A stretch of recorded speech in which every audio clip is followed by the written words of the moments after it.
di saat kita ingin mencapai sesuatu dan kita belum berhasil, di saat kita stop sampai di situ ya berarti kita udah gagal. Tapi di saat kita coba lagi, akan ada hal yang lebih besar yang bisa diberi, karena segitulah perjuangan kita untuk mendapatkan yang itu kan. Itu dia.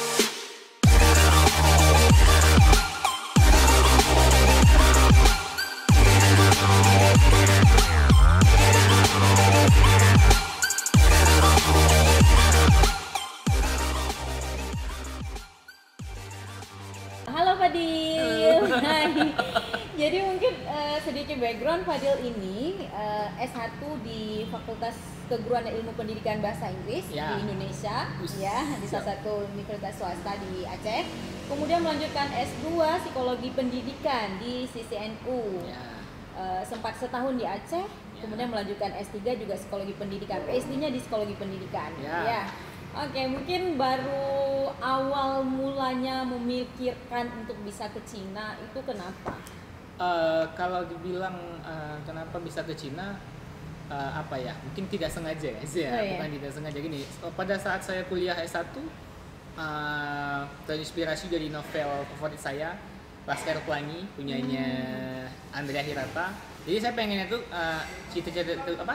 cita-cita dulu S2 tuh pengen ke Paris, Sorbonne, sama kayak Andrea Hirata. Tapi ternyata seiring berjalannya waktu, kuliah, kerja, lupakanlah impian itu. Nah, jadi setelah selesai S1, kerja beberapa tempat, kemudian sempat terpikirkan kayak nggak mau lagi lanjut kuliah gitu, karena udah merasa udah nggak sanggup belajar, udah enak cari duit ya kan. Tapi pada saat itu ternyata ada teman yang memberikan informasi bahwa ini ada nih lagi buka beasiswa nih ke Tiongkok, ayo coba.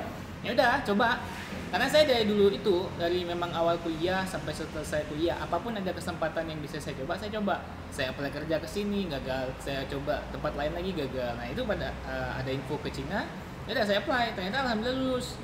Nah jadi memang kayak saya bilang tadi tidak sengaja, ada infonya saya coba. Ya ternyata sekali coba langsung lulus gitu. Lulus.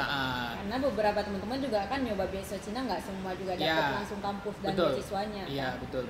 Waktu itu jalur yang Fadil apply itu jalur embassy atau jalur kampus? Saya apply-nya dua jalur embassy dan jalur kampus. Itu berarti dua yang berbeda atau memang satu berbarengan? Sebenarnya kan pusatnya kan sama tuh dia di CGS-nya kan, atau di CSC-nya, China Scholarship Council-nya. Jadi berkas itu sama sana semua. Jadi sistemnya kayaknya kalau kita udah masukin ke embassy atau udah ke kampus, waktu di sana kayak dipilih gitu. Berarti dia lulusnya jalur embassy atau jalur kampus. Cuman saya kenapa nge-apply dua-dua, karena memang kan ada 3 pilihan, jalur embassy, jalur kampus, jalur satu lagi jalur kerjasama antar negara bermasalah. Ya kan, karena dibuka ada 3 jalur, ya kenapa kita nggak coba supaya kesempatan makin besar. Nah, dia saya coba jalur kampus dan embassy, dan alhamdulillah lulusnya jalur embassy. Tapi udah dapat LOA dari kampus. Mungkin itu juga yang menambah keberhasilan. Memperkuat aplikasinya Fadil. Tapi untuk berkas sendiri sama, berkas dari untuk kampus sama. Nah, jadi saya apply jalur kampus dulu, nitip sama teman, bawa berkas ke sana, kemudian dapat LOA, baru nge-apply ke embassy. Dengan catatan bahwa sudah apply juga ke universitas, disebutkan ya. Betul. Kayak berkas itu apa aja sih Fadil harus disiapkan? Berkas yang pastinya kalau dibandingkan dengan beasiswa lain nggak jauh beda ya. Yang pertama pasti kita mengisi form data dirinya segala macam kan. Itu online base semua, online ada semua. yang bersurat ya? Online, untuk formulir data dirinya itu biodatanya online semuanya. Kemudian paspor pastinya, karena kita biodata diri lah ya, KTP kemudian study plan. Kemudian surat rekomendasi itu minimal 2 orang rekomendasi. Untuk S2? Semuanya, untuk S1, S2, S3 itu butuh 2 rekomendasi. Nah kalau S1 rekomendasinya dari kepala sekolah sama wali kelas. Kalau S2, S3 rekomendasinya dari dosen di kampus kita sebelumnya. Kayak saya kan nge-apply S2, rekomendasi dari dosen S1. Nah itu minimalnya doktor untuk rekomendasinya. Kalau ada profesor lebih bagus. Nah, waktu itu Fadil ambil dari mana? Saya ngambil dari kampus S1 itu, saya minta sama rektor dan juga dekan saya. Itu. Haruskah kita bikin rekomendasi letter itu harus dari kayak selevel rektor sama dekan kah? Atau menurut Fadil gimana biar bisa sukses di CSC ini? Iya, saya lihat karena informasi yang saya dapatkan pada saat itu, ini kalau bisa doktor atau profesor, udah saya coba memang bisa minta ke situ. ya saya coba kan, kalau dibilang mempengaruhi atau tidak saya rasa iya lah, karena memang sudah diminta kualifikasinya seperti itu ya kan, ya udah saya coba. Jadi kalau memang teman-teman yang pengen bukan cuma untuk ini ya, apapun kita nge-apply, beasiswa kah, kerja kah, apabila sudah ditentukan kualifikasi tertingginya ya udah ambil yang tertingginya, jangan yang terendahnya. Kan kita kan di situ kan dilihat lah semaksimal apa kita, seniat apa kita untuk itu keywordnya kayaknya. ya, betul. Kata kuncinya ya emang harus maksimal Ya. seperti standarnya mereka, kalau bisa lebih atas ya lebih Ya, atas lagi betul, gitu. betul. Untuk motivation letter atau tadi apa study Study plan, plan. study plan sendiri Fadil masih ingat nggak intinya dari study plan yang dibuat itu Ya. hingga menguatkan aplikasinya Fadil? Iya. Kalau kerangka yang saya buat ya simple aja. Pertama kan kita ceritakan background pendidikan S1 kita, kemudian kita kenapa mau milih beasiswa ini, kemudian kita kenapa pilih kampus itu ada apa. Karena kan kita lihat dari beasiswa yang ada di negara-negara itu misalnya ada yang bilang kalau mau teknik misalnya ke Jerman. Nah, atau kalau mau pendidikan mungkin ke Australia. Nah, kan bisa kita lihat dari situ. Jadi, alasan kenapa kita pilih kampus itu apa alasannya? Oh, jurusan ini saya ngambil psikologi pendidikan. Kampus saya kan Central China Normal University. Jadi, kalau di Tiongkok itu kampus yang ada normalnya itu adalah kampus khusus pendidikan. Nah, jadi kenapa saya ceritakan situ kenapa saya milih kampus ini? Oh, saya lihat nih track recordnya kampus ini memberikan lulusan ini. Oh, pendidikannya gini-gini. Ya, kita jelaskan. Terus juga saya jelaskan keadaan ataupun alasan kenapa milih Tiongkok. Bagaimana sih Tiongkok itu dari segi ya kita kaitkan lah apa yang mungkin lagi hits, apakah dari ekonominya, dari segi culture-nya. Nah, itu tadi. Jadi intinya semua harus sinkron. Kemudian yang terakhir next plan nanti setelah selesai kuliah kembali ke negara kita Indonesia ataupun Aceh, apa yang pengen kita berikan untuk negara kita ya, seperti itu sih pola yang saya buat. Sudah punya plan juga Ya. ke depannya akan seperti apa dan dilingkan dengan background sekarang ya, Betul, dan betul. universitas yang mau dituju itu. Betul. Untuk CCNU sendiri akhirnya bisa menerima Fadil itu dapat LOE, perlu wawancara lagi? Enggak, jadi pada saat itu saya bilang tadi saya ngasih berkas ke teman saya yang lagi liburan di Aceh, dia balik ke Tiongkok, dia ke kampus saya, kasih ke office kemudian email Kayak ya? admission ya? untuk Iya, kampus. admission letter gitu, jadi langsung dikasih ke teman saya email ke saya, udah. Jadi kalau saya lihat, saya banding-bandingkan dengan beberapa program beasiswa dari negara-negara kayak LPDP atau kementerian segala macam, kalau Tiongkok sedikit tergolong mudah. Kenapa? Karena kita siapin berkas, kirim, submit ke embassy ataupun ke kampus, tunggu 6 bulan, langsung pengumuman, langsung berangkat. Jadi nggak ada tahapan interview atau nggak ada gimana-gimana. Tapi kan untuk Tiongkok ini kan banyak jalur. Ada jalur obor, one belt, one road. Ada jalur beberapa instansi kayak S3 saya kan itu jalurnya dari Perhimpunan INTI, Perhimpunan Indonesia Tionghoa. Nah, itu ada interviewnya. Jadi kita ngasih berkasnya ke INTI itu, mereka seleksi berkas kita, mereka interview kita. Tapi kalau saya langsung ke embassy atau ke kampus itu nggak ada interview. Itu tergantung nih, untuk ke Tiongkok ini kita jalur mana yang kita ambil. Dan satu-satunya jalur yang ada wawancara itu inti. Salah satunya itu. Jalur Ada ini. juga jalur obor, ada jalur ASEAN juga. Nah, dan setiap beasiswa jalur itu beda-beda penawaran ataupun fasilitas yang diberikan, kayak tuition fee-nya itu beda-beda. Ada yang di cover tiket pesawat. Nah, tapi kalau kami yang langsung dari embassy Cina itu nggak ada tiket pesawat, jadi setiap hari, tiap bulan cuma tuition fee-nya aja. Beda-beda. Tapi nggak jauh beda lah. Tapi ya so far so good lah semuanya. Tinggal dia kita search lagi aja ya, Ya. informasi yang di-provide sama mereka itu apa aja Betul. sebagai penerima beasiswanya. Ya. Kalau Fadil bandingkan sendiri yang inti waktu S3 sama yang S2 dengan jalur embassy itu lebih easy yang mana? Lebih mudah yang mana lulusnya? Wah, kalau dibilang angka persentase yang mana mudah, saya rasa apa ya? Nggak bisa saya bilang mana lebih yang mudah ya, karena saya juga Atau mungkin prosedurnya kali? prosedurnya kalau dari segi berkas kan sama. Ya kalau karena nggak ada interview mungkin lebih gampang yang S2 ya, karena kan kasih berkas lulus berangkat. Tapi karena S3 yang dari inti ini saya kasih berkas, diseleksi lagi berkasnya, interview ke merekanya.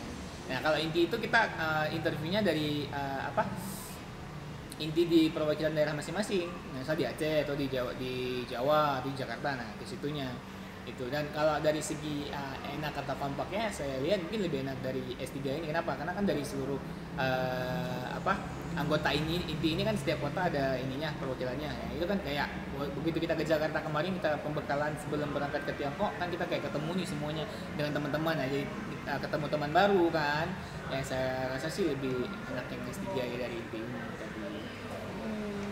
Jadi setelah pemberkasan, lulus, kemudian berangkat ke CCNU, mungkin untuk Fadil yang sudah pernah 2 tahun ya di CCNU sebelumnya mungkin nggak terlalu asing gitu dengan Wuhan sendiri. Bahkan pada saat itu begitu saya selesai S2 balik ke Aceh kayak merasa rumah saya itu di Wuhan bukan di Aceh. Jadi rasa belongingnya malah ke sana. Iya, malah ke sana.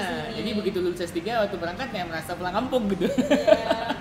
Jadi rasa rindu ke Wuhan terbayarkan gitu ya. Tapi untuk mahasiswa lain yang mungkin baru datang ke sana, ya kita bilang tadi ada anak S1 yang baru selesai SMA pergi ke luar negeri dan pertama kali itu ke Wuhan, ke Cina. Itu berat nggak kehidupan sebagai mahasiswa di Wuhan? Kalau dibilang berat atau nggak berat, saya rasa sih ini kembali ke orang masing-masing ya. Setiap orang kan menjalani satu hal itu pasti beda dengan misalnya si Ani jalanin ini, kita bandingin dengan si B dan ini pasti beda. Ya kan, karena ketahanan kita dalam menghadapi masalah beda, pola pikir kita juga beda. Jadi kalau ditanya susah nggak kuliah di Wuhan, kalau saya pribadi saya sih ya orang tipikal nggak ambil pusing ya. Even saya ada masalah, saya anggap itu take it easy aja, karena yang namanya hidup pasti ada gelombang-gelombang yang nggak bisa lurus terus. Jadi kalau dibandingin enak atau enggak ya enak. Kalau dibandingin mungkin sistem pendidikan selama saya S1 di Indo atau S2 di sana ya mungkin jauh beda. Karena kan S2 kan kita lebih ke self learning ya, kita belajar sendiri, kita harus lebih aktif bertanya kepada profesor, kepada teman-teman.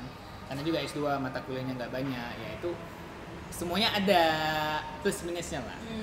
Untuk pengalaman Fadila sendiri dengan perjalanan S1-nya di Indonesia kemudian melanjut ke S2-nya di Wuhan itu challenging nggak tantangan untuk belajar self learning tadi? Pasti ya. Karena kan S1, S2, S3 kan beda jurusan. S1 saya kan FK Bahasa Inggris, S2 saya Psikologi Pendidikan. Jadi pada saat masuk kelas di sana langsung masuk nih kan ke mata pelajaran segala macam. Kan kayak ini apa?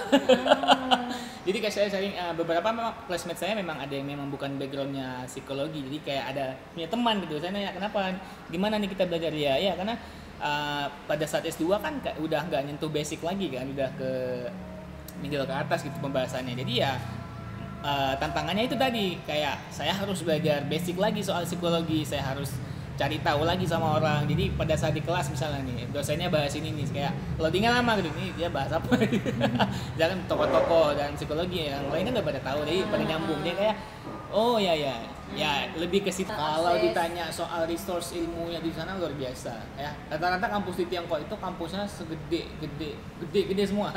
Jadi untuk akses buku banyak, juga untuk akses jurnal juga dikasih free segala macam dari kampus. Jadi untuk akses tuh luar biasa, resource banyak sekali, tergantung kita bagaimana ingin mencari tahu. Jadi kalau kita mau nggak akan ketinggalan ya, masih bisa mengejar ya. Betul. Untuk bidang-bidang lain kali mungkin kan ada teman-teman kita yang memang bukan dari jurusan pendidikan nih. Untuk Wuhan sendiri bagus nggak sih? CCNU sendiri bagus kan tuh, pendidikan kesehatan, ekonomi dan bidang-bidang lain seperti apa? Iya betul. Jadi di Wuhan itu kan setahu saya ada sekitar 9 universitas dan itu setiap kampus itu beda-beda segmennya kan. Kampus saya khusus pendidikan. Ada mau yang khusus kesehatan ada kampusnya, ada yang mau bidang pertanian ada kampusnya, ada yang mau bidang teknologi ada kampusnya. Nah itu semuanya ada masing-masing. Makanya di saat kita pengen mencoba sesuatu sebelum memulainya cari informasi yang lengkap dulu kan. Nah kayak kita nih, saya juga sharing sama teman-teman mungkin yang pengen kuliah ke Tiongkok. Ya kita sharing ini gini. Makanya intinya kita ini bukan cuma untuk beasiswa, apapun prinsip dalam hidup ingin melakukan sesuatu cari tahu dulu. Lebih aktif ke kitanya ya. Kita cari tahu, jangan kayak lakuin udah nggak tahu, nggak mau tahu, jadi ribet kan. Makanya apalagi sudah ada orang yang sudah berpengalaman di situ ya, kenapa nggak kita tanya dulu sebelum salah melangkahkan gitu. Untuk bertanya seperti itu kita punya perhimpunan di sana. Pasti. Istilahnya kayak open siapapun boleh bertanya. Iya. Kalau dari kita ngomong soal negara, kita kan pasti setiap negara ada PPI ya, Perhimpunan Pelajar Indonesia. Itu pasti ada, dan setiap cabang itu ada lagi beda-beda. Kayak saya di Wuhan ada. Nah, kalau kita dari anak Aceh itu alhamdulillah saya sangat bersyukur, bisa dibilang sangat kuat untuk komitmen kita bersama di sana. Jadi tahun ini 2020 ini anak Aceh yang ada di Wuhan itu ada sekitar 30. Bahkan tahun lalu 2018 waktu saya S2 itu lebih ramai, hampir 50. Kemarin kan udah pada lulus semua. Jadi kalau bisa dibilang Aceh itu sangat bagus kita di sana silaturahminya. Jadi kita kayak setiap bulan ada pertemuan rutin, kita ngaji bareng, makan bareng. Jadi ada tempat bercerita sesama orang daerah yang ngomong bahasa Aceh sama-sama. Jadi kalau pengen dibilang tempat bertanya ada apa enggak, ada, pasti ada. ya misalnya dari sosial media mungkin kalau belum ada kenalan ya bisa langsung follow Instagram misalnya PPIT, atau kalau kita anak Aceh di Wuhan itu namanya Cakradonya Community. Kan melihat sejarah Aceh dengan Tiongkok itu kan Cakradonya, ya kan. Nah itu dia. Jadi kalau dibilang tempat bertanya ada, dengan segala kemudahan akses internet sekarang, apa sih yang nggak bisa kita cari tahu? Tergantung kembali lagi nih kita maunya cari tahu apa. Itu dia. Jadi bagi yang teman-teman mau lanjutin sekolah ke sana, mau cari info itu tersedia. Sangat banyak ya. Sangat Bahkan banyak. mungkin sama Bang Fadil sendiri juga oke ya. Betul. Untuk menjadi duta Cina mungkin sekarang ini ya Fadil, kan bisa dibilang ya karena udah ya nggak sebentar gitu Fadilnya di Cina. Apa sih yang bisa dibawa ke Indonesia, value-nya yang bisa di-share atau dipromot di sini? Iya, betul.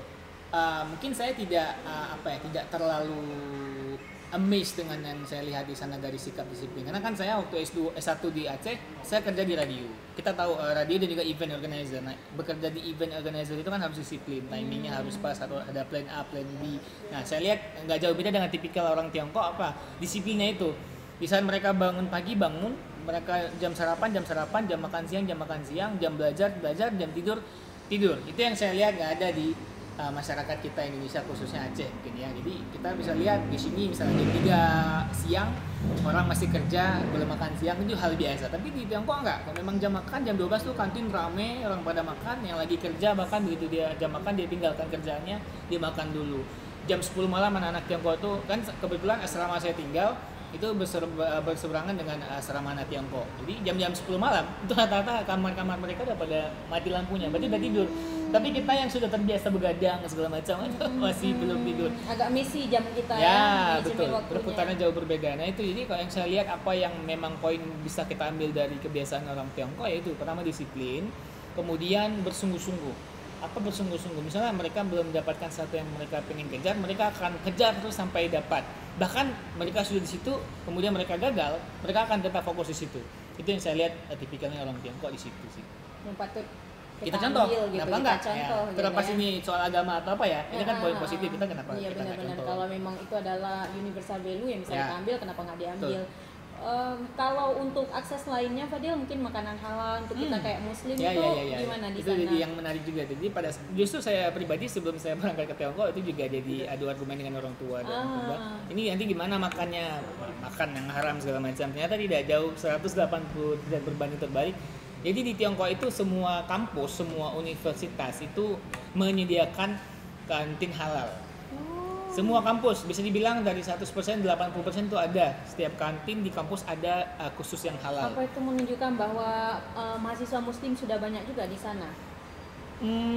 Kalau nggak terlalu banyak sih, tapi mungkin karena memang saya lihat mungkin ini menjadi daya tarik tersendiri bagi Tiongkok mungkin ya, menarik minat masyarakat dari berbagai negara untuk kuliah di negara mereka, mau itu Muslim ataupun agama apapun. Jadi mereka bisa kasih ini loh, kami itu menyediakan. Jadi kalian nggak usah takut. Itu dari kampusnya dan dari sekitar kampus. Mungkin pernah tahu suku Uighur yang lagi heboh sekarang. Jadi suku Uighur itu kan kayak satu desa di satu daerah di Tiongkok. Memang mereka Muslim. Nah, mereka itu sudah merantau hampir ke seluruh tempat di Tiongkok. Mereka berbisnis buka restoran halal. Nah, jadi kalau ditanya soal makanan halal, jangan khawatir, seantero sekeliling Tiongkok itu gampang untuk kita dapatkan makanan halal. Itu dia. Bahkan kan kita juga bisa, kalau bosan misalnya belanja sendiri, ada restoran supermarket halal, kita belanja masak sendiri juga gampang. Segampang itu ya, ada gitu. Ada. Dan dari segi rasa, kalau saya pribadi itu nggak jauh berbeda dengan masakan Indonesia, karena masakan Tiongkok itu berbumbu-bumbu kayak bawang, cabai, jadi nggak terlalu susah adaptasi lidah saya. Masih cocok ya untuk lidahnya Fadil. Memang awal-awalnya sebulan 2 bulan awal, kemudian udah biasa. Kalau kehidupan Muslim sendiri, mungkin kalau cowok ya nggak terlalu terlihat ya. Kalau cewek dengan hijabnya itu sebagai minoritas, kehidupan mereka mudah nggak? Betul. Kalau dari segi beragama di Tiongkok yang kita tahu memang Tiongkok kan komunis. Bahkan mereka sebagian mayoritas masyarakatnya ateis, mereka nggak punya agama. Mereka fokus cari uang, mereka fokus kerja gitu. Nah, kalau dari perlakuan terhadap kita yang beragama, khususnya Muslim, khususnya lagi cewek yang berhijab, setahu saya, sepenglihatan saya dan teman-teman yang sharing itu belum pernah ada diskriminasi. Kenapa? Karena untuk setiap orang yang kuliah di Tiongkok, warga negara asing yang beragama, mau dia Muslim, mau dia Kristen, Buddha segala macam, itu boleh beragama, boleh melakukan aktivitas ibadah di tempat yang sudah ditentukan. Ya kita Muslim, kita mau sholat di masjid. yang Kristen mau sholat, yang mau beribadah ke gereja. Jadi ya selama kita melakukan aktivitas agama di tempat yang sudah disediakan itu nggak masalah. Cuman pada waktu saya S2 2019 ada tuh info-info yang cewek nggak boleh pakai cadar. Nah itu memang dilarang keras dari kampus. Tapi kalau mereka berhijab, pakaian yang gede-gede itu nggak masalah. Itu aja. Karena mungkin kenapa alasan nggak boleh pakai cadar apa ya? Apakah mungkin pada iya betul ada ini sendiri. Tapi kalau so far aktivitas agama selama itu di tempat yang ditentukan it's okay nggak masalah. Oke Fadil, mungkin sebelum kita tutup nih untuk yang mau apply, kira-kira mungkin ada bahasa triggernya buat mereka mengencourage teman-teman di sini untuk apply kuliah ke Cina. Ya semoga lockdown juga segera berakhir, corona segera berakhir. Kalau mau nge-apply, ada tips and tricks nggak untuk bisa lulus, dapat beasiswa, dapat kampusnya? Ya kalau soal persyaratan berkas itu kan umum ya, bisa beda-beda program beasiswa, beda-beda negara, beda-beda syaratnya. Kita tinggal ikuti aja, itu gampang. Udah tertulis syaratnya apa-apa aja, kita tinggal berikan berkasnya dengan ya tadi saya bilang maksimalkan kualifikasi yang diminta gitu ya kan. Kalau dari tips yang lainnya, kalau gagal coba lagi, karena saya pribadi juga banyak hal yang sudah saya coba dalam hidup saya dan itu gagal, saya coba lagi, nggak masalah. Karena di saat kita ingin mencapai sesuatu dan kita belum berhasil, di saat kita stop sampai di situ ya berarti kita udah gagal. Tapi di saat kita coba lagi, akan ada hal yang lebih besar yang bisa diberikan. Karena segitulah perjuangan kita untuk mendapatkan yang itu kan. Itu dia tadi. Intinya jangan nyerah. Betul. Gitu ya. Jadi soal informasi beasiswa gimana ya banyak-banyak cari informasi lah, googling, sharing sama teman-teman yang sudah pernah kuliah ke luar negeri. Intinya jangan apa ya, istilahnya gini, kita pengen punya big ambition gitu, tapi kita nggak ada usaha yang lebih gitu, cuman mikir aku kayak enak nih S2 di luar negeri, tapi usahanya apa? Nggak ada, itu sama aja bohong kan, gitu aja. Cari informasi, ketemu dengan orang yang sudah kuliah di sana, tanya-tanya, Yang pasti berdoa dan berdoa, minta izin sama orang tua, karena Minta intinya izin sama apapun orang tua. yang terjadi kesuksesan dalam hidup kita tidak luput dari doa kedua orang tua. termasuk ke Cinanya Fadil nih Betul karena dong. orang tua ya. Iya betul, karena kalau nggak ada orang tua nggak usah menganggap ini kan usaha saya, enggak. Semua itu ditudungi oleh doa orang tua. Subhanallah. Iya dong. Oke, saya pikir cukup Fadil. Thank you very Ya, much sama-sama. untuk waktunya. Terima kasih untuk semuanya juga. Salam